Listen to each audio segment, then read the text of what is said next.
Well, welcome to episode 16 of the reading of Michael McCoy's Garden. 21st of March, 1998. I pulled out all the skeletons of the sunflowers this week and the garden was transformed. Everything about the sense of volume defined by these temporary walls and banks changed. The garden felt more open and you could immediately see through to the perennial border and the trees beyond, so that the whole thing seemed much bigger. But it no longer enveloped and surrounded me as it had. You couldn't help but feel uncomfortably exposed. I'm not so much mourning this loss of security or enclosure, but I'm simply intrigued at how easily the feel of a garden is manipulated by very temporary planting. It was a relief, however, to be rid of the constant reminder that the summer was coming to an end.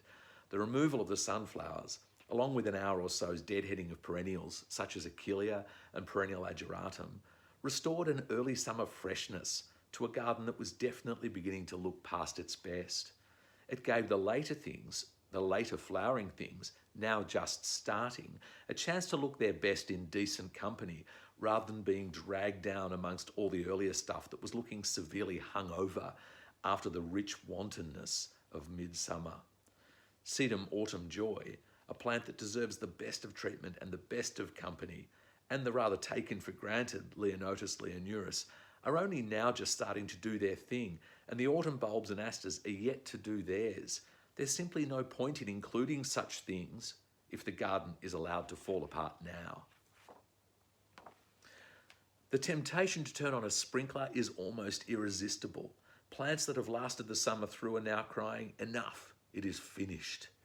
And some of these I was rather attached to. I'm still planting the occasional thing, and these I do water for at least a couple of weeks. Surprisingly few of these have succumbed.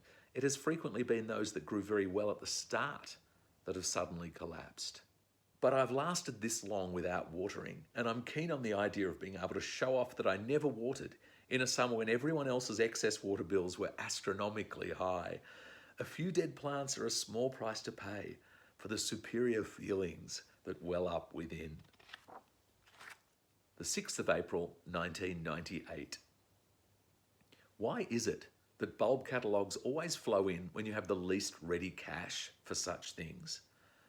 The bulb buying market is now virtually over, unless you're buying them from the supermarket, and I know that I haven't nearly enough bulbs. I'd never have enough, I know that, but this year it will be seriously not enough. I haven't bought any tulips, and I envisaged huge sweeps of them across the gravel garden and through the border. Hang on, I did buy 3 bulbs of a tiny species tulip to grow in a pot. I should have bought 20 ordinary ones instead, but I had no idea that when the bulk offers came out, there'd be no money to buy them. I did get hold of some ranunculi, which are very cheap and put on a good show. I only bought them in yellows and oranges, as I expect I'll only want the hottest of colours in early spring. Last year, planted in a country garden, they were severely grazed by wallabies and rabbits. I'm hoping that one of the consolations of living in a more built-up area will be a lack of those problems, though no doubt other problems and scourges will take their place. And a neighbour reported seeing a black wallaby crossing the road at the nearest intersection. They are hunting me down. In the absence of tulips, I'm hoping that it isn't too late to transplant some wallflower seedlings from a friend's garden.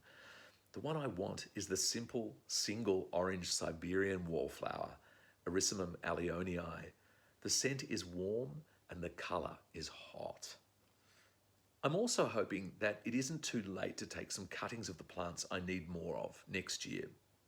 I had several Salvia leucantha, Mexican sage, Salvia indigo spires, and Salvia involucrata bethelii at the beginning of the season, and now only have one of each, since they all grew so rapidly and were so brittle that they broke off at ground level during strong winds, below the point where they could possibly grow back. Perhaps if I can at least get them to root in a friend's propagation unit, they'll sit happily as rooted cuttings until spring. I probably should have done it a month ago. You know, as a gardener, you're always thinking at least 6 months ahead.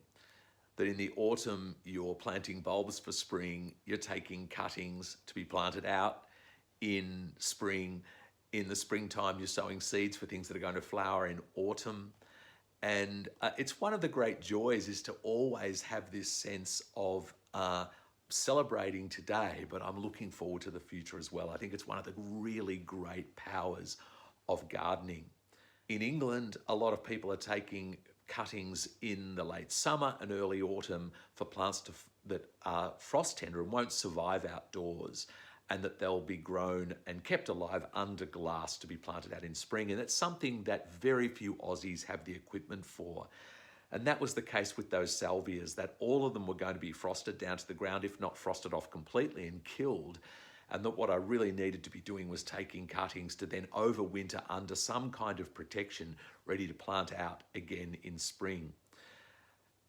20 years later, I still don't have the equipment to best allow me to do that. And my wife gets a bit grumpy at times when there's cutting sitting around in the laundry waiting for springtime. But, you know, I still haven't lost hope that one day I'll have the kind of basic equipment that will allow me to take cuttings in the autumn and have them just sitting in suspended animation, ready to hit the ground running in spring. Join me tomorrow for the next installment.